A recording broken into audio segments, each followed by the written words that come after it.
Assalamualaikum warahmatullahi wabarakatuh.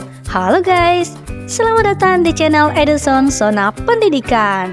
Channel ini adalah wadah tempat kita bisa berbagi, belajar, dan memulai perjalanan pendidikan bersama. Jadi, jika kalian suka hal-hal yang berkaitan dengan ilmu pengetahuan, pembelajaran, dan pengembangan diri, kalian berada di tempat yang tepat. Tapi sebelumnya, saya mau bertanya nih, pasti teman-teman semua suka berbelanja bukan? Nah, pernahkah kalian merasa frustasi ketika barang yang kita inginkan tidak tersedia di toko atau harganya sangat tinggi? Nah, itulah yang disebut dengan kelangkaan. Yang hari ini, kita akan menjelajahi lebih dalam tentang masalah ekonomi ini dan bagaimana hal itu mempengaruhi kita semua. Di video sebelumnya, kita telah mempelajari tentang kebutuhan manusia, yang mana kebutuhan manusia itu tidak terbatas, sehingga terdapat hubungan antara kebutuhan manusia dengan kelangkaan. Karena kelangkaan terjadi ketika sumber daya yang tersedia tidak mencukupi untuk memenuhi semua kebutuhan dan keinginan kita sebagai manusia. Sebelum kita membahas lebih lanjut, pertama-tama kita harus memahami bahwa kelangkaan terjadi karena ada keterbatasan dalam sumber daya yang tersedia. Misalnya sumber daya alam, seperti air, tanah, dan minyak bumi, serta sumber daya manusia seperti tenaga kerja yang semuanya memiliki batasan dalam jumlahnya. Kemudian terjadinya pertumbuhan populasi yang cepat. Semakin banyak orang, semakin banyak juga kebutuhan yang harus dipenuhi. Jadi pasokan tidak dapat mengimbangi pertumbuhan permintaan, maka kelangkaan akan muncul. Selain itu ada juga dampak dari kemajuan teknologi. Karena teknologi yang maju dapat meningkatkan efisiensi dalam produksi, tetapi terkadang juga dapat menyebabkan kelangkaan. Misalnya, penggunaan bahan bakar fosil yang berlebihan dapat menguras sumber daya alam yang terbatas. Dan yang tak kalah pentingnya adalah pemborosan dan konsumsi yang berlebihan. Ketika kita menggunakan sumber daya lebih dari yang diperlukan atau membuang barang secara tidak perlu, itu semua dapat menyebabkan kelangkaan. Jadi kita harus belajar untuk menggunakan sumber daya dengan bijak agar tetap terjaga ketersediaannya. Yang terakhir adalah distribusi yang tidak merata dari sumber daya, yang juga dapat menyebabkan kelangkaan. Karena beberapa daerah mungkin memiliki akses yang terbatas terhadap sumber daya vital karena berbagai faktor seperti jarak geografis atau ketidaksetaraan dalam distribusi kekayaan. Jadi teman-teman, itulah beberapa penyebab dari kelangkaan dalam ekonomi. Dengan memahami hal ini, kita dapat bekerja sama untuk mencari solusi yang lebih baik dalam mengelola sumber daya agar kita dapat memenuhi kebutuhan semua orang. Jadi, dapat disimpulkan bahwa kelangkaan dapat diartikan sebagai terbatasnya sumber daya, sehingga mengakibatkan kebutuhan manusia tidak tercukupi. Setelah mendengar penjelasan tadi, maka kita sudah dapat dong mengetahui ciri-ciri dari kelangkaan itu. Nah, ciri-cirinya adalah sumber daya susah untuk didapatkan, bisa juga tidak mencukupi. Dengan kata lain, alat pemuas kebutuhan atau alat pemuas barang dan jasa itu terbatas. Yang kedua, keinginan dan kebutuhan manusia yang tinggi, atau dapat dikatakan kebutuhan manusia tidak terbatas. Yang ketiga, jumlah alat yang memenuhi kebutuhan manusia sangat terbatas karena tidak diproduksi lagi sehingga mengakibatkan sulit untuk didapatkan.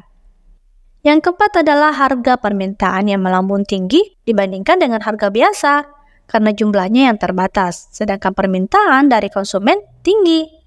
Yang kelima adalah konsumen harus berkorban demi mendapatkan alat pemuas yang berupa barang atau jasa, bahkan sampai mengorbankan kebutuhan banyak orang untuk memenuhi kebutuhan yang lebih penting.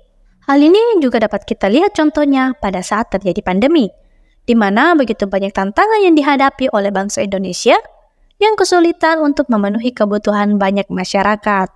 Nah, kita telah banyak nih membahas mengenai pengertian kelangkaan dan ciri-cirinya. Namun kelangkaan ini dapat terjadi pada apa saja ya? Untuk kali ini, saya akan membahas mengenai jenis-jenis kelangkaan itu sendiri. Yang pertama, kelangkaan sumber daya alam. Kelangkaan ini terjadi ketika sumber daya alam terbatas atau terbatas dalam kuantitas. Contohnya seperti minyak bumi, gas alam, dan logam langka. Kelangkaan semacam ini dapat membatasi produksi barang dan jasa yang bergantung pada sumber daya alam tersebut. Yang kedua, kelangkaan tenaga kerja. Kelangkaan ini terjadi ketika jumlah tenaga kerja yang tersedia tidak mencukupi untuk memenuhi permintaan dari berbagai sektor ekonomi. Kelangkaan tenaga kerja dapat menyebabkan meningkatnya biaya upah dan menghambat pertumbuhan bisnis. Yang ketiga, kelangkaan modal. Kelangkaan ini terjadi ketika faktor produksi seperti mesin, peralatan, dan infrastruktur terbatas dalam jumlah atau ketersediaannya. Kelangkaan modal dapat memperlambat pertumbuhan ekonomi dan menghambat investasi dalam pengembangan bisnis. Yang keempat, kelangkaan informasi. Kelangkaan ini terjadi ketika informasi yang relevan atau penting tidak tersedia atau sulit diakses. Kelangkaan informasi dapat menghambat pengambilan keputusan yang efektif dalam bisnis dan kehidupan sehari-hari. Yang kelima, kelangkaan waktu. Kelangkaan ini terjadi ketika waktu yang tersedia untuk melakukan suatu aktivitas atau memenuhi suatu kebutuhan terbatas. Kelangkaan waktu seringkali terjadi masalah dalam pengelolaan waktu dan perencanaan kegiatan. Yang keenam, kelangkaan barang dan jasa. Kelangkaan ini terjadi ketika barang dan jasa yang dibutuhkan oleh masyarakat melebihi ketersediaan pasokan. Kelangkaan barang dan jasa dapat menghasilkan peningkatan harga dan permintaan yang tidak terpenuhi.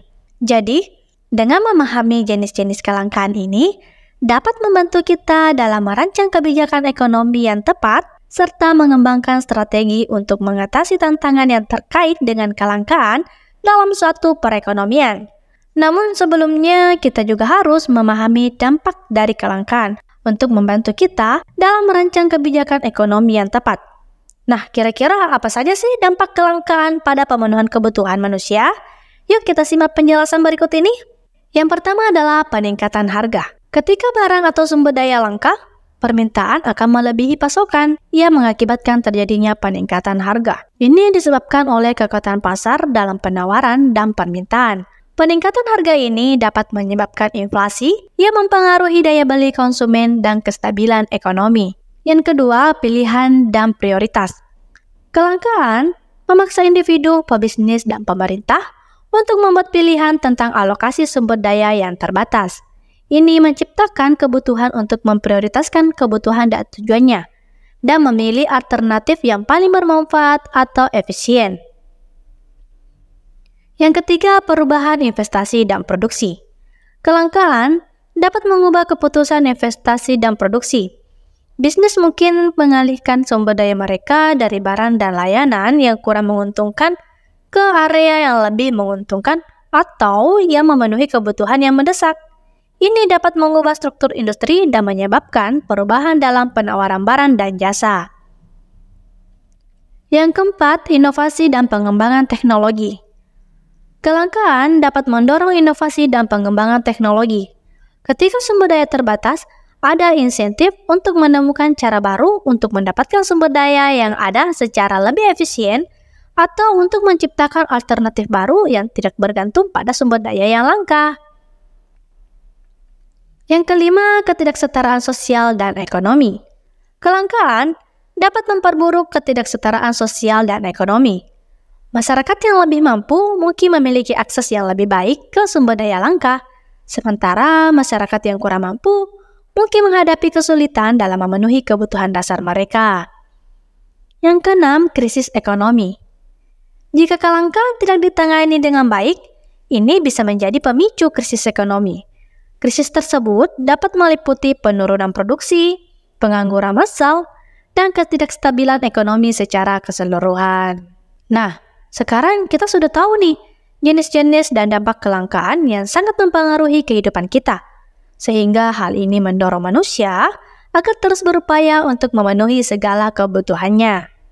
Nah, upaya tersebut akan disertai dengan pengorbanan berupa sumber daya finansial, tenaga, dan juga pikiran yang tidak terbatas. Hal ini dilakukan agar dapat memenuhi kebutuhan hidup.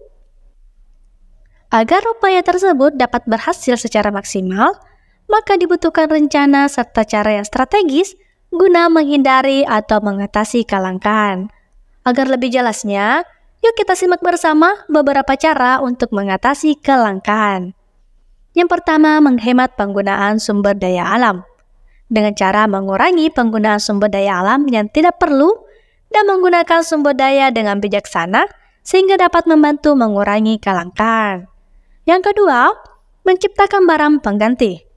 Jadi, jika suatu barang menjadi langka, kita bisa menciptakan atau mencari barang pengganti yang dapat memenuhi kebutuhan yang sama. Yang ketiga, menyusun skala prioritas kebutuhan dan keinginan. Caranya, dengan mengidentifikasi apa yang benar-benar kita butuhkan dan apa yang hanya diinginkan dapat membantu mengalokasikan sumber daya dengan lebih efisien. Yang keempat, memelihara sumber daya alam. Kita bisa melakukan upaya konservasi dan pemeliharaan sumber daya alam sehingga menjadi solusi untuk mengatasi kelangkaan. Yang kelima, meningkatkan produksi. Cara untuk meningkatkan produksi, kita bisa menggunakan teknologi dan metode produksi yang lebih efisien, serta dapat membantu meningkatkan produksi dan mengurangi kelangkaan. Selanjutnya adalah mengurangi limbah. Dengan mengurangi jumlah limbah yang dihasilkan, kita dapat memanfaatkan sumber daya dengan lebih efisien. Yang ketujuh adalah meningkatkan pendidikan dan pelatihan. Karena dengan peningkatan keterampilan dan pengetahuan individu, kita dapat memanfaatkan sumber daya manusia dengan lebih efisien. Yang kedelapan, meningkatkan penelitian dan pengembangan. Melalui penelitian dan pengembangan, kita dapat menciptakan teknologi dan metode baru untuk memanfaatkan sumber daya yang lebih efisien. Jadi, dengan menerapkan berbagai strategi ini secara bersama-sama, kita dapat mengurangi dampak dari kelangkaan dan menciptakan ekonomi yang lebih berkelanjutan. Tentunya, mengatasi masalah kelangkaan adalah tantangan besar dalam dunia ekonomi.